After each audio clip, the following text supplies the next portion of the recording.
ফের জেলা সফরে মুখ্যমন্ত্রী মমতা বন্দ্যোপাধ্যায় কোন কোন জেলায় যাবেন এবং সেই জেলা থেকেই প্রশাসনিক বৈঠক নাকি রাজনৈতিক কর্মসূচিতেও অংশ নেবেন, এই সব নিয়ে জানবো। প্রতিনিধি সোমরাজের কাছে যাব।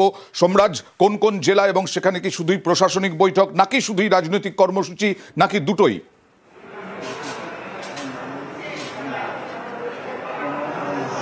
দেখো, আগামী ৩রা এবং ৪ঠা ডিসেম্বর মুখ্যমন্ত্রী মমতা বন্দ্যোপাধ্যায় মালদা এবং মুর্শিদাবাদ জেলায় যাচ্ছেন, তেমনটাই সূত্র মারফত জানা যাচ্ছে।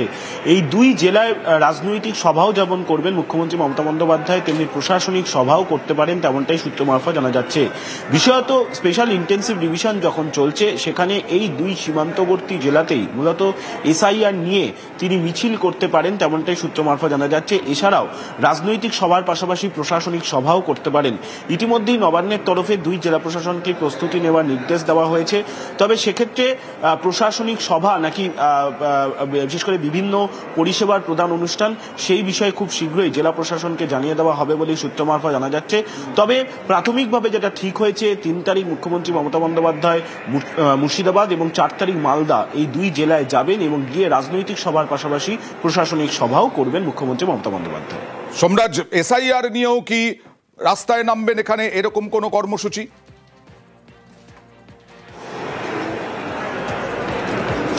দেখো, রাজনৈতিক সভা করবেন এবং রাজনৈতিক মিছিলও করবেন বলেও সূত্র মারফত জানা যাচ্ছে। সেক্ষেত্রে অবশ্যই দুই সীমান্তবর্তী জেলা, যেই দুই সীমান্তবর্তী জেলা থেকে বিভিন্ন সময় এসআইআর নিয়ে বারে বারে বিরোধীরা অভিযোগ তুলেছেন, ফলত রাজনৈতিক মহল মনে করছে এসআইআর নিয়ে মমতা বন্দ্যোপাধ্যায় এই দুই জেলাতে মিছিল করতে পারেন এবং তেমনটাই সূত্র মারফত জানা যাচ্ছে যে বিশেষত মুর্শিদাবাদের বহরমপুর এবং তার সংলগ্ন এলাকাতে তিনি মিছিল করতে পারেন, মালদাতেও মিছিল করতে পারেন। যদিও চূড়ান্ত কর্মসূচি এখনো পর্যন্ত ঠিক হয়নি বলে সূত্র মারফত জানা যাচ্ছে, কিন্তু দুই জেলা প্রশাসনকে রাজনৈতিক সভা এবং প্রশাসনিক সভা দুই নিরিখেই প্রস্তুতি নিয়ে রাখার নির্দেশ দেওয়া হয়েছে বলেই সূত্র মারফত জানা যাচ্ছে। ওকে।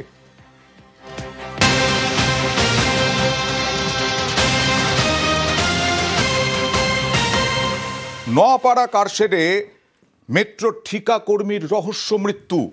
প্রথমে দেহ পাওয়া যায়, সেই দেহ পরিবারের কাছে জানানো হয় ঠিকা শ্রমিকের যে হৃদরোগে আক্রান্ত হয়ে মারা গেছেন। তারপরে ময়না তদন্তে চাঞ্চল্যকর রিপোর্ট। ময়না তদন্তে কি রিপোর্ট, কেন মেট্রোর পক্ষ থেকে বলা হলো প্রথমে হৃদরোগে আক্রান্ত? সরাসরি চলে যাব প্রতিনিধি সুবীরের কাছে। সুবীর,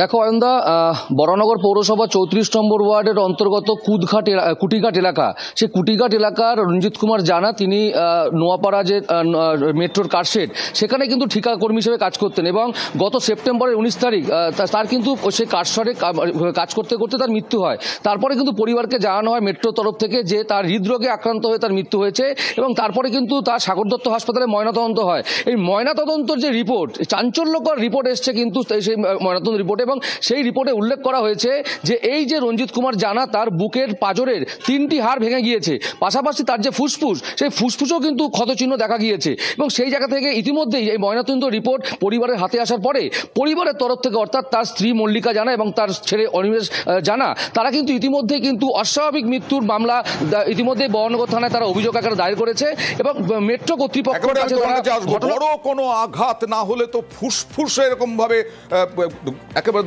ফুসফুসে আঘাত লাগতে পারে না। পরিবার কি বলছে একবার দেখি। 11:30টার সময় আমরা খবর পেলাম ছেলের মুখ থেকে, মা তাড়াতাড়ি ওটা, বাবার শরীর খারাপ করেছে, বাবাকে হসপিটালে নিয়ে আসতেছে, কিন্তু ওখানে এত বড় একটা মেডিকেল আছে, চিকিৎসা ওখানে দেয় না। ভেতরে মেট্রো কারশেডে আমাদেরকে বলা হলো তোমার বাবার গ্যাস হয়েছে, তাড়াতাড়ি আসো। আমি গিয়ে দেখি যে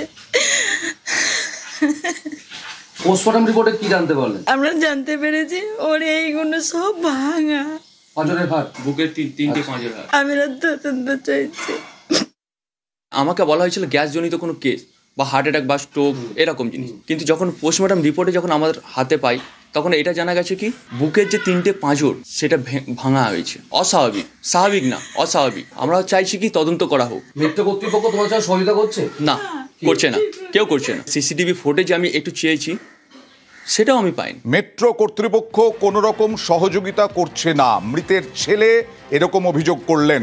আমার সঙ্গে আরেক প্রতিনিধি আবির রয়েছেন আমার সঙ্গে। আবির, কি বলা হচ্ছে মেট্রোর পক্ষ থেকে, বা বলা হলো প্রথমে হৃদরোগে আক্রান্ত, তারপরে সাগর দত্ত মেডিকেলে যে ময়নাতদন্ত রিপোর্ট, সেই রিপোর্ট তো চাঞ্চল্যকর রিপোর্ট। সেখানে দেখা যাচ্ছে পাঁজর ভাঙা, ফুসফুসে আঘাত। দেখো, পরিবারের তরফ থেকে এই ধরনের অভিযোগ সামনে আসার পরই নড়ে চড়ে বসেছে হচ্ছে মেট্রো ভবন। নোয়াপাড়া কারশেডের বিভিন্ন প্রান্তে সিসি ক্যামেরা রয়েছে, সেখানকার যে ছবি বা ভিডিও ফুটেজ সংগ্রহের চেষ্টা চলছে।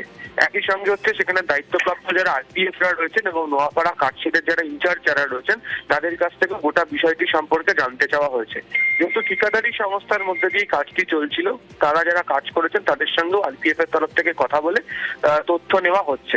তবে প্রথম দিকে যে অভিযোগের প্রেক্ষিতে মেট্রো কর্তৃপক্ষ যে বিষয়টি বলেছিল, সেক্ষেত্রে দাঁড়িয়ে মেট্রো ভবনের বক্তব্য হচ্ছে যে নোয়াপাড়ার ইনচার্জের তরফ থেকে কি বক্তব্য রাখা হয়েছে তার সঙ্গে তারা এই মুহূর্তে নতুন করে কোনো মন্তব্য করতে রাজি নয়। যেহেতু পরিবারের তরফ থেকে এই ধরনের কোনো অভিযোগ এনেছেন, তারা মনে করছেন গোটা বিষয়টি অত্যন্ত সংবেদনশীল এবং সেই কারণেই তারা পুনরায় গোটা বিষয়টি সম্পর্কে রিপোর্ট নিচ্ছেন।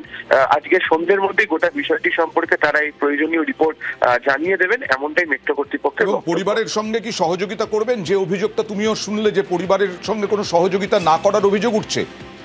একেবারেই তাই, এবং তারা উল্লেখ করেছেন যে কোনোভাবেই পরিবারের সঙ্গে তারা অসহযোগিতা করতে চান না এবং তারা করবেনও না। তারা গোটা বিষয়টি সম্পর্কে কি ঘটেছিল সেখান থেকে সম্পূর্ণ একটা রিপোর্ট তৈরি করবেন এবং প্রয়োজনে পরিবারের সদস্যদের সঙ্গে তারা নিজেরা কথা বলবেন। বেশ, ফের জেলা সফরে মুখ্যমন্ত্রী মমতা বন্দ্যোপাধ্যায় কোন কোন জেলায় যাবেন এবং সেই জেলা থেকেই প্রশাসনিক বৈঠক নাকি রাজনৈতিক কর্মসূচিতেও অংশ নেবেন, এই সব নিয়ে জানবো। প্রতিনিধি সোমরাজের কাছে যাব। সোমরাজ, কোন কোন জেলা এবং সেখানে কি শুধুই প্রশাসনিক বৈঠক নাকি শুধুই রাজনৈতিক কর্মসূচি নাকি দুটোই?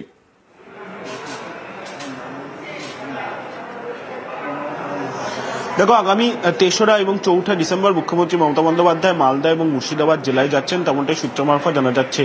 এই দুই জেলায় রাজনৈতিক সভাও যেমন করবেন মুখ্যমন্ত্রী মমতা বন্দ্যোপাধ্যায়, তেমনি প্রশাসনিক সভাও করতে পারেন, তেমনটাই সূত্র মারফত জানা যাচ্ছে। বিশেষত স্পেশাল ইন্টেন্সিভ ডিভিশন যখন চলছে, সেখানে এই দুই সীমান্তবর্তী জেলাতেই মূলত এসআইআর নিয়ে তিনি মিছিল করতে পারেন, তেমনটাই সূত্র মারফত জানা যাচ্ছে। এছাড়াও রাজনৈতিক সভার পাশাপাশি প্রশাসনিক সভাও করতে পারেন। ইতিমধ্যেই নবান্নের তরফে দুই জেলা প্রশাসনকে প্রস্তুতি নেওয়ার নির্দেশ দেওয়া হয়েছে। তবে সেক্ষেত্রে প্রশাসনিক সভা নাকি বিশেষ করে বিভিন্ন পরিষেবার প্রদান অনুষ্ঠান, সেই বিষয়ে খুব শীঘ্রই জেলা প্রশাসনকে জানিয়ে দেওয়া হবে বলে সূত্র মারফত জানা যাচ্ছে। তবে প্রাথমিকভাবে যেটা ঠিক হয়েছে, ৩ তারিখ মুখ্যমন্ত্রী মমতা বন্দ্যোপাধ্যায় মুর্শিদাবাদ এবং ৪ তারিখ মালদা, এই দুই জেলায় যাবেন এবং গিয়ে রাজনৈতিক সভার পাশাপাশি প্রশাসনিক সভাও করবেন মুখ্যমন্ত্রী মমতা বন্দ্যোপাধ্যায়। সোমরাজ, এসআইআর নিয়েও কি রাস্তায় নামবেন এখানে, এরকম কোনো কর্মসূচি?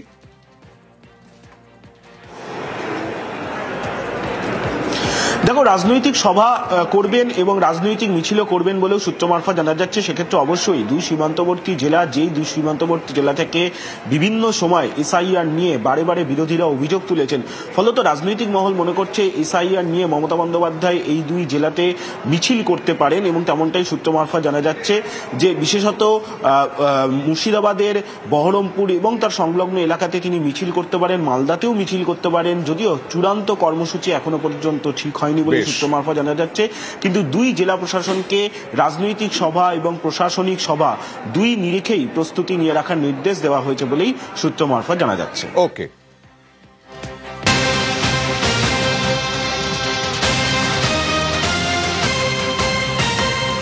নোয়াপাড়া কারশেডে মেট্রো ঠিকা কর্মীর রহস্য মৃত্যু। প্রথমে দেহ পাওয়া যায়, সেই দেহ পরিবারের কাছে জানানো হয় ঠিকা শ্রমিকের যে হৃদরোগে আক্রান্ত হয়ে মারা গেছেন। তারপরে ময়নাতদন্তে চাঞ্চল্যকর রিপোর্ট। ময়নাতদন্তে কি রিপোর্ট, কেন মেট্রোর পক্ষ থেকে বলা হলো প্রথমে হৃদরোগে আক্রান্ত? সরাসরি চলে যাব প্রতিনিধি সুবীরের কাছে। সুবীর,